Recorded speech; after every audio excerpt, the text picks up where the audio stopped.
कल हमने महाशास्त्र प्रवचन सार जी ग्रंथ के आधार से 13वीं गाथा का चिंतन किया और इस गाथा का भाव ऐसा है कि आचार्य देव कह रहे हैं कि शुद्धोपयोगी जीव ही शाश्वत सुख को भोगता है। याद रखना, यहाँ पर शुद्धोपयोगी सुख की कल्पना करना अर्थात यहाँ पर उस शुद्धोपयोग की बात चल रही है जहाँ पर वो बाहर नहीं आ रहा है। 7वें गुणस्थान वाला शुद्धोपयोग नहीं लेना है जो फिर से पतन को प्राप्त होने वाला है। ऐसा शुद्धोपयोग लेना है मुख्यतया तो 13वां 14वां गुणस्थान और उपचार से 7वां गुणस्थान और उसके आगे 8वां 9वां 10वां 12वां ऐसा श्रेणी में आरूढ़ होता हुआ शुद्धोपयोग भी लिया तो भी कोई हर्जा नहीं है।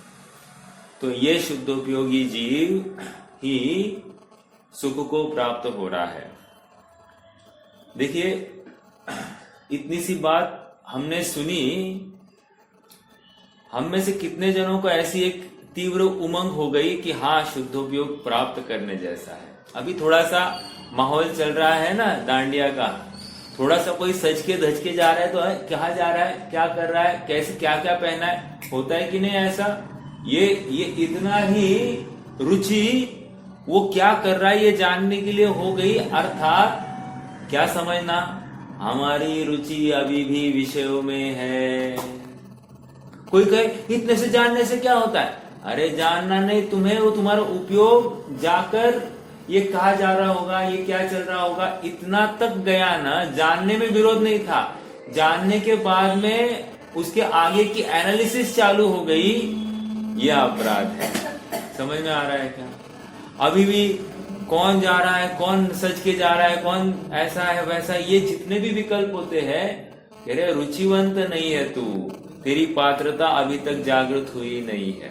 समझ में आ रहा है क्या? पात्रता, अभी शुद्धोपयोग की बात हम कर आए थे, इतनी उत्कृष्ट बात करके आए हैं, तुम्हें शुद्धोपयोग की थोड़ी बहुत भी ऐसी झलक मुझे मिल जाए, मुझे भी शुद्धोपयोग प्राप्त करना, ऐसा भाव हुआ क्या? नहीं हुआ तो समझना पात्रता नहीं है। समझ में आ रहा है क्या? मैं कौन हूं और वो सुख जिसकी बात कर रहे हैं आचार्य देव, वो किस जाति का है, कैसा होता है, ये मुझे समझना चाहिए, मुझे भी ऐसा सुख चाहिए। ये भाव जब तक अंतरंग में आता नहीं है, इसका विकल्प तक आता नहीं है, तब तक शुद्धता तो बहुत दूर, पात्रता भी नहीं है। एक बात। दूसरी बात, कोई देव दर्शन आदि करके 2-4 घंटा स्वाध्याय करके शुद्ध खान पान करके संतुष्ट हो गया है और सुख की कल्पना कर रहा है, धर्म की कल्पना कर रहा है, कह रहे ये भी महाअज्ञानी है। कैसे? क्योंकि वो भी अपद में ही संतुष्ट हुआ है ना, स्वपद की कहा वांछा है, इसको ऐसी कहा धगज है कि मैंने जो निवृत्ति ली है, मैंने जो ये सब प्रवृत्ति करने की ठानी है, सारा प्रयोजन एक शुद्धोपयोग के लिए तो था और शुद्धोपयोग को छोड़कर बाकी सब कुछ कर रहा है और धर्म का मुलम्मा अंगीकार किया है, ये सबसे बड़ा अज्ञानी है।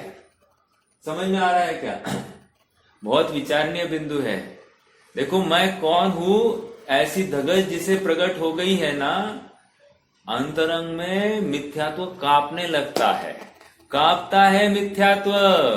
लेकिन ऐसी एक तड़पन तो हो जाए, ऐसी एक धगज तो प्रकट हो जाए, प्रभु तू किसी भी बात से अपूर्ण नहीं है, तुझमें कोई भी कमी नहीं है, तू शाश्वत सुख का पिटारा है, ऐसा जिसने प्रतीति में लाया है, उसको बाहर के विषय अपील करते नहीं है, रिझाते नहीं है, वो तो एकमात्र अपनी स्वरूप में ही अब लीन होने के लिए वो तत्पर हो गया है। समझ में आ रहा है? गंभीर बात है, समझना है। आज नहीं समझेंगे, आज ऐसी चेष्टा, कुतूहल भी जागृत नहीं हो गया कि मैं कौन हूं, तो बात खत्म हो गई है। और जब सुन ली हमने, कुतूहलवश हमको कुछ बात सुनाई आई कि हाँ मैं शुद्धात्मा हूं और मेरा सुख ही मुझ में है, बाहर से कभी सुख आने वाला नहीं है, ये समझने के बाद में भी उस सुख को चखने का भाव नहीं उत्पन्न हुआ, तो भी तुम्हारा काम नहीं हो गया, काम नहीं होगा। समझ में आया? किसी ने मात्र विकल्प करके विषयों से, भोगों से हट तो गया, इंपॉर्टेंट बात, अभी कोई विषयों से, भोगों से हट गया और हटने के बाद में क्या है, बस संतुष्ट रहा, उसने शुद्धोपयोग की प्राप्ति के लिए प्रयास किया नहीं, स्व सन्मुख हुआ नहीं, कह रहे ये भी अपराधी है। क्यों?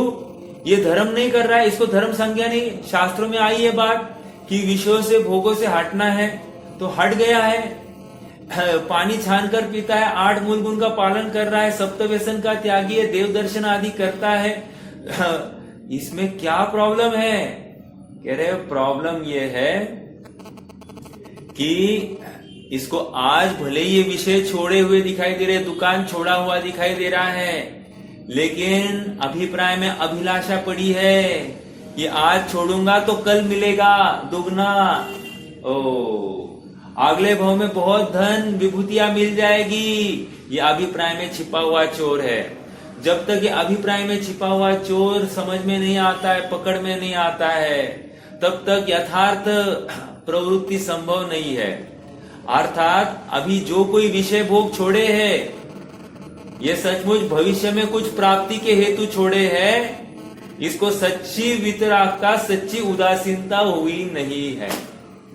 समझ में आ रहा है क्या? जिसको सच्ची उदासीनता होती है वो यहाँ वहां ताक झाक करता नहीं है, उलझता नहीं है, उसको विषयों में उलझना, चर्चाओं में सहभाग लेना उसको बिल्कुल रुचता नहीं है। एक मेरे शुद्धात्मा की तड़पन जिसे हुई है, वही सुखी होने के अर्थी पात्र जीव है। देखो ऐसा भी होता है, कोई जिनवानी जिन वचन सुनता है, लेकिन क्यों?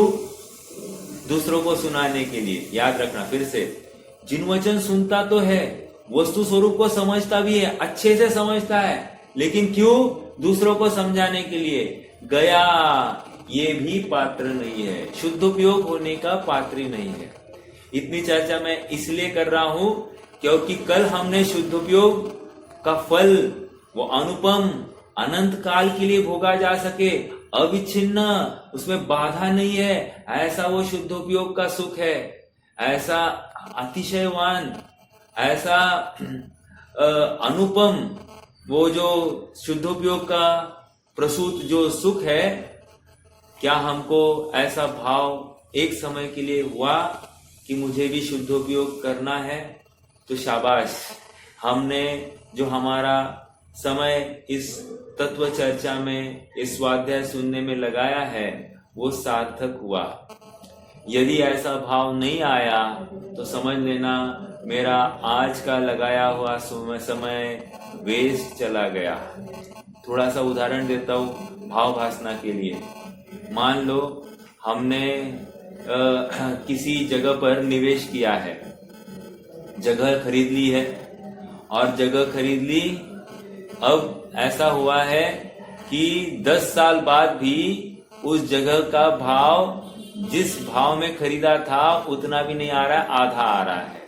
हमको कैसे लगता है? हमको ठगाया गया एक ऐसा लगेगा, या हमारा निवेश गलत हो गया ऐसा भाषित होगा। समझ में आ रहा है क्या? वैसे ही स्वाध्याय करने के बाद में जो हमने अपना समय का निवेश किया था, उस समय के निवेश को, उसका आउटपुट क्या है, हमने क्या कमाया है, इसका निर्णय हमको करना चाहिए था। श्रेयांश परसों दिन आया, उसने कहा पापा मेरे साथ साथ जो काम करते हैं ना, वो ऑडिट के फर्म में, कह रहा था कि वहां पर ना एक बच्चा है, उसका मेडिकल का दुकान है, एक है उसका कपड़े का दुकान है, एक है उसके टायर का दुकान है। बोला और ये ऐसे है ना पापा कि यदि दुकान पर कुछ नहीं है, कोई नहीं है, तो ये ऑफिस को छुट्टी, दुकान के लिए पहले वो हाजिर हो जाते हैं। इतने उनके कमिटेड है अपने व्यापार के लिए। तो मैंने कहा डरो मत बेटा, तुम्हारा भी एक व्यापार चलता है, तुम भी स्वाध्याय करते हो और कराते हो, और तुम जितना कमा रहे हो वे बाकी कोई नहीं कमा रहे हैं।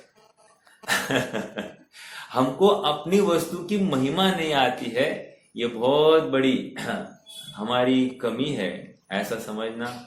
जिसे जिसे अपनी वस्तु की अपन जो कर रहे हैं ये कोई साधारण चीज नहीं है, इसका विश्वास जिसे नहीं है, बस एक समय को बिताने का साधन के रूप में हम अगर जिनवाणी जिन वचन सुन रहे हैं तो हमने सच्चा प्रयास, या हम सुखार्थी नहीं है, सुखाभिलाषी नहीं है। हाँ जी,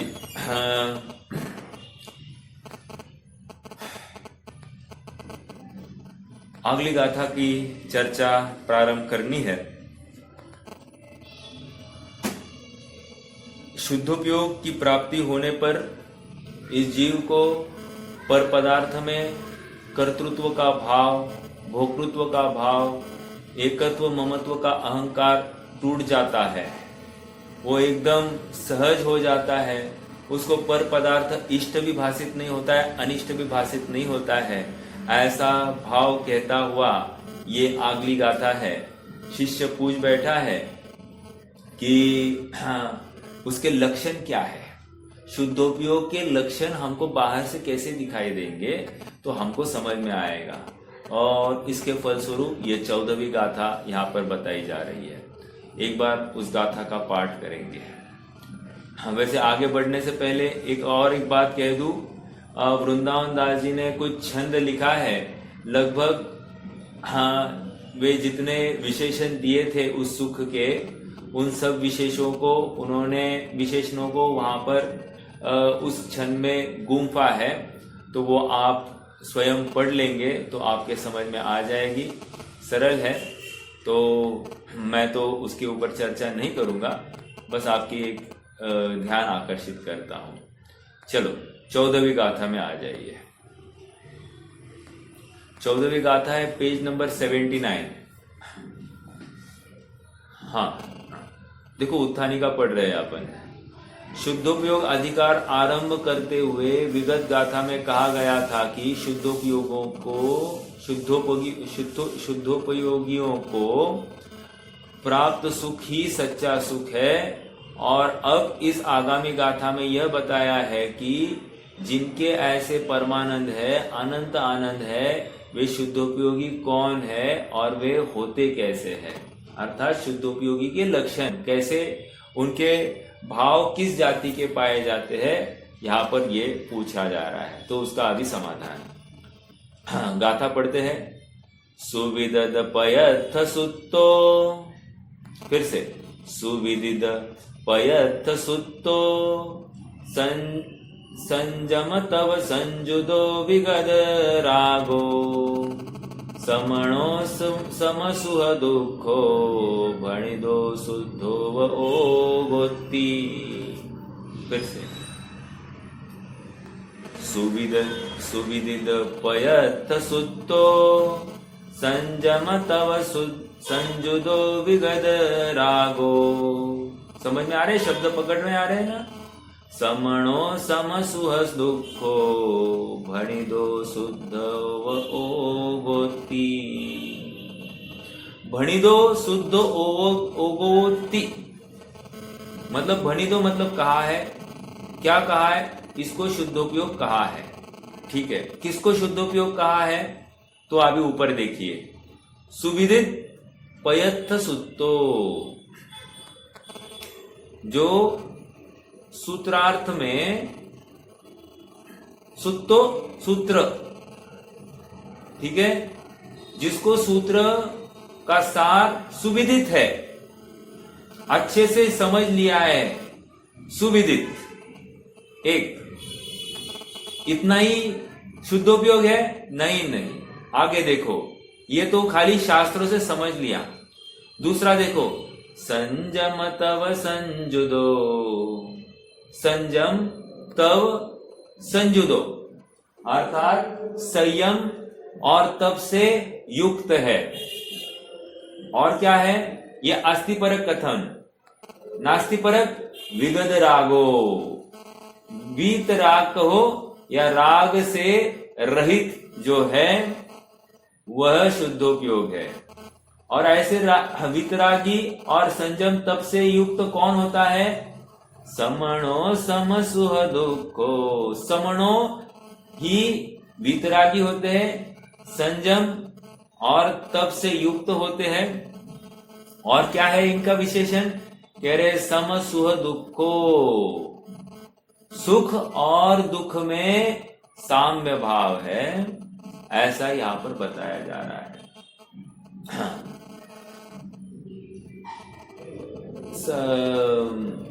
रत्नकर्ण श्रावकाचार में वहां पर श्रवण की चर्चा कर रहे हैं। वहां पर क्या कह रहे थे? विषयाशाव छाती तो निरारंभो परिग्रह, ज्ञान ध्यान तपो रक्तस् तपस्वी स प्रशस्यते। ज्ञान ध्यान तपो रक्त, रक्त मतलब क्या समझ में आ रहा है? रक्त मतलब आसक्त है, आसक्त। आसक्त मतलब क्या? बिल्कुल तल्लीन हो गए हैं। देखो, दो जीवों को पुरुषार्थ सिद्धि उपाय में बताया गया है उनकी तल्लीनता को। एक वो हिरण है जो घास खाने में एकदम तल्लीन हो गया है, और एक वो बिल्ली है जो अपना भक्ष्य खाने में तल्लीन हो गई है। अब देखो कमाल, देखो तल्लीनता दोनों की है। अगर कैमरा देखा जाए, हिरण भी पूरे तन्मय होकर खा रहा है, बिल्ली भी तन्मय होकर खा रही है। कैमरे में दोनों में फर्क नहीं है। अभिप्राय को देखो, अभी एक शेर की दहाड़ आ गई, एक शेर की दहाड़ सुन ली है। अभी हिरण ने खाया हुआ कवल भी थूक दिया है, ये भाग गया है। अगले मिनट में ही किलोमीटर दूर भाग गया है। समझ में आ रहा है क्या? कितना सचेत हुआ है। और दूसरा, उपयोग की ही बात चल रही थी। और दूसरी वो बिल्ली क्या है?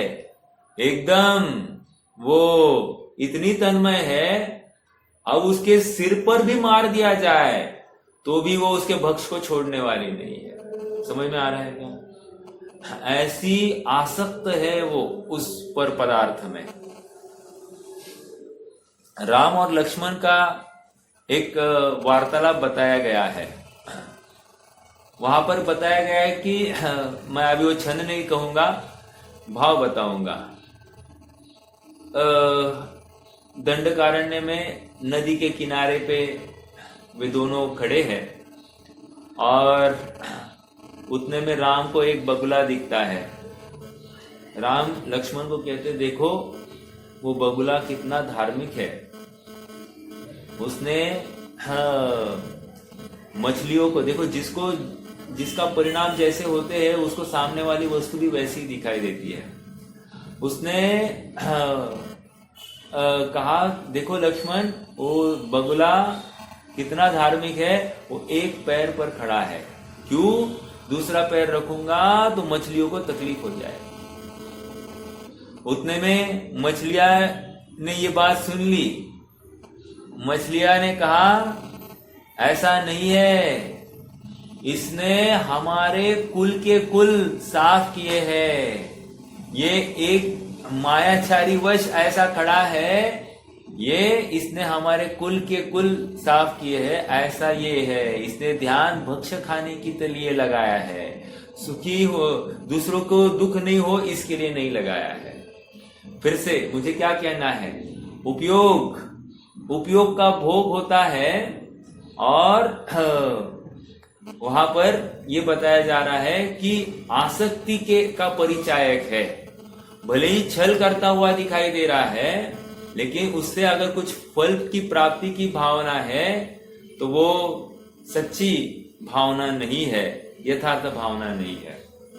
हाँ जी, आज थोड़ा सा हमको उपयोग इस शब्द के ऊपर भी चर्चा करनी है। कल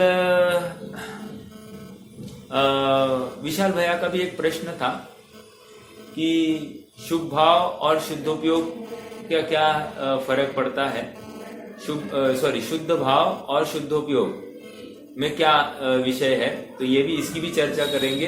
पहले मैं उपयोग इस बिंदु के ऊपर थोड़ा प्रकाश डालता हूं। उपयोग मतलब यूजफुल, ऐसा डिक्शनरी का अर्थ नहीं लेना कि ये वस्तु मेरे लिए उपयोगी है, यह अर्थ यहां पर अपेक्षित नहीं है। उपयोग ये जैन धर्म की एक विशेष टर्म है और इस टर्म को कहा जा रहा है कि ये जीव का लक्षण है उपयोग। अगर जीव को पकड़ना है तो जीव का शाश्वत लक्षण, आत्मभूत लक्षण उपयोग है।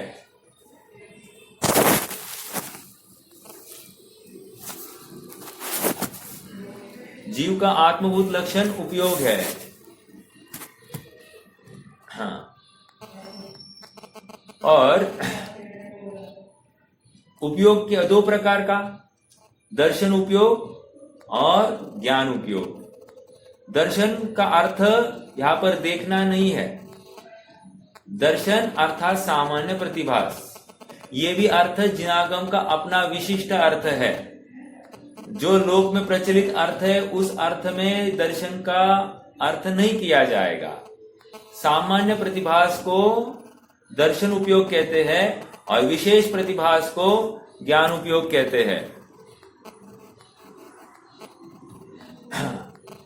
अब उपयोग ये जीव का लक्षण है क्योंकि जीव के अलावा अन्य किसी में ये लक्षण पाया नहीं जाता है। वैसे देखा जाए,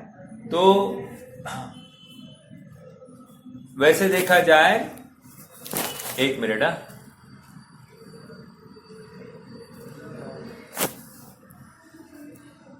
मैं करता हूं, एक मिनट। वैसे देखा जाए तो उपयोग ये प्रत्येक समय में प्रकट होने वाली जीव की एक पर्याय है, जिसके माध्यम से उसका स्वभाव पक्ष भी खड़ा होने वाला है, उसका एक विशेष पक्ष भी खड़ा होने वाला है। फिर से स्वभाव पक्ष मात्र जानन। एक मिनट जरा होल्ड कीजिए प्लीज। उपयोग, ज्ञान उपयोग में ऐसा है कि जो उपयोग रूप होता है, ये उपयोग ज्ञानात्मक है, अर्थात ज्ञान उसका लक्षण है। समझ में आ रहा है क्या? यहां पर ज्ञान की अपेक्षा उपयोग का अर्थ लिया जाएगा। उपयोग जब भी कहेंगे तो हमको समझना है यहां पर दर्शन ज्ञानात्मक गुण की चर्चा चल रही है, सामान्य विशेषात्मक गुण की चर्चा चल रही है। तो देखो फिर से इस वर्तमान उपयोग को हमने क्या किया है, इस वर्तमान उपयोग को, ज्ञान के अंश को हमने दो भागों में विभाजित किया। एक हमने कहा उस उपयोग के हमने दो भेद किए, ज्ञान उपयोग के हमने दो भेद किए।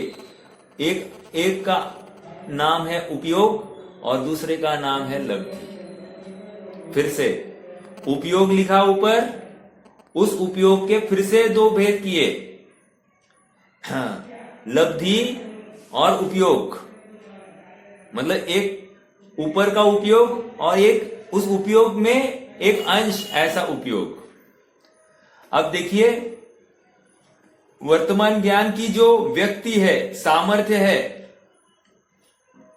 वो क्षयोक्षम है। फिर से वर्तमान जो प्रगट ज्ञान का अंश है ना, वो उसको क्षयोक्षम कहा जाएगा। लेकिन याद रखना, ये पूरा क्षयोक्षम का भोग जीव को एक समय में नहीं होता है। मान लो मुझे जितना कुछ ज्ञान है वर्तमान में, वो है लेकिन भोग सभी का नहीं हो रहा है, भोग कुछ कुछ का हो रहा है। और जो भोग हो रहा है ना, उसको यहां पर उपयोग कहेंगे। और जो भोग में नहीं हो आ रहा है, लेकिन क्षयोक्षम उतना सामर्थ्य पड़ा है, उसको लब्धि कहा जा रहा है। ठीक है, लब्धि और उपयोग समझ में आया। वर्तमान क्षयोक्षम ज्ञान के दो अंश, लब्धि और उपयोग। याद रखना ये क्षयोक्षम ज्ञान में ही संभव है, केवल ज्ञान में ये संभव नहीं है। लब्धि और उपयोग की जरूरत नहीं है, वो तो डायरेक्ट युगपत सब कुछ जान रहा है। मुख्य गौण किए वो सब कुछ जान रहा है। लेकिन छद्मस्त के ज्ञान में इतनी ही सामर्थ्य है कि एक समय में एक ही ज्ञेय को जाने। 5 इंद्रियों का मान जानने की सामर्थ्य होगी तो भी इस छद्मस्त को एक समय में एक इंद्रिय जनित ही जानने की सामर्थ्य है। उस समय में भली शक्ति है, लेकिन वो अभिव्यक्ति नहीं है। अभिव्यक्ति किसको कह रहे हैं अपन? वर्तमान में व्यापार रूप जो होता है उसको अभिव्यक्ति कह रहे हैं, वो उपयोग है। ठीक है, देखो तो ये ज्ञान दर्शन उपयोग की बात आ गई। ज्ञान दर्शन उपयोग में लब्धि और उपयोग होता है। मैं यहां पर उदाहरण खड़ा करूंगा, पहले मुझे पूरा विषय कंप्लीट करने दीजिए, फिर अपन एक उदाहरण खड़ा करेंगे और उदाहरण के माध्यम से अभी आपने जो लिखा है इसको भूलना मत, भूल जाओगे तो विषय समझ में नहीं आएगा। अभी हमने उपयोगो लक्षणम ऐसा सूत्र है, और उपयोग के दो भेद, लब्धि उपयोगो भावेंद्रियम, अर्थात लब्धि और उपयोग उसके दो भेद किए हैं वर्तमान उपयोग के। हाँ, अब देखो उपयोग और एक बात क्या कह रहा हूं, उपयोग का ही भोग होता है, अर्थात लब्धि उपयोग में जो उपयोग है उसका ही भोग होता है, लब्धि का भोग नहीं होता है। ठीक है, ये हो गया ज्ञान की चर्चा। अब देखो और एक शब्द आता है शुभोपयोग, अशुभोपयोग, शुद्धोपयोग। ये क्या है? कह रहे ये चारित्र गुण की पर्याय है। अभी जो पहले मैं चर्चा कराया था उपयोग लक्षणम, ये ज्ञान गुण की पर्याय की बात थी। अब शुभोपयोग, अशुभोपयोग और शुद्धोपयोग, ये जो चर्चा है ये चारित्र गुण की पर्याय की बात चल रही है। शब्द वहां पर भी उपयोग है, यहां पर भी उपयोग है, लेकिन ये उपयोग ज्ञान गुण की चर्चा थी। लब्धि उपयोग वाला उपयोग ये ज्ञान गुण की चर्चा थी। हाँ, वहां पर शुभोपयोग, अशुभोपयोग और शुद्धोपयोग ये चर्चा टोटली अलग है। समझ में आ रहा है क्या? अब देखो और आगे, दोनों में शब्द उपयोग ही आया है।